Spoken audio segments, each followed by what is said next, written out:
ஆதி, இந்த குழந்தைங்களுக்காக சொந்த குடும்பத்து ஆளுங்களையே தப்பா பேசி இதுங்களுக்கு சப்போர்ட் பண்றீங்களே, இதெல்லாம் நல்லாவா இருக்கு? நீங்க தப்பா சொல்றீங்க. இந்த குழந்தைங்களுக்கு இல்ல, வேற எந்த குழந்தைங்களுக்கு இப்படி நடந்திருந்தாலும் நான் கேட்டிருப்பேன், கேட்பேன்.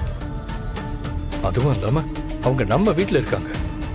அவங்க இருக்கிற சிச்சுவேஷன்ல இந்த மாதிரிலாம் நடந்துக்கிறது கொஞ்சம் கூட சரி கிடையாது. அவங்க படிச்சவங்க தானே, இதெல்லாம் தப்புன்னு தெரியாதா? அவங்களுக்கு அட்வைஸ் பண்ணாம நீங்க இப்படி பேசுறது நல்லா இல்ல. இத பாருங்க, இப்ப சொல்றேன், அவங்களுக்கு நான் இருக்கேன். இப்படியெல்லாம் நீங்க பண்றத என்னால அலோவ் பண்ண முடியாது. நந்தினி, நீங்க ஆதித்யகிட்டையும் தமிழ்கிட்டையும் சாரி கேளுங்க. ஆதி, நீங்க ரொம்ப தப்பா பேசிட்டு இருக்கீங்க. இவ என்ன உங்க சொந்த பொண்ணா? இப்படி குதிச்சிட்டு இருக்கீங்க? ஆமா, என் பொண்ணுதான். இன்றே டவுன்லோட் செய்து உங்கள் ஃபேவரட் ஷோக்களை என்ஜாய் பண்ணுங்க.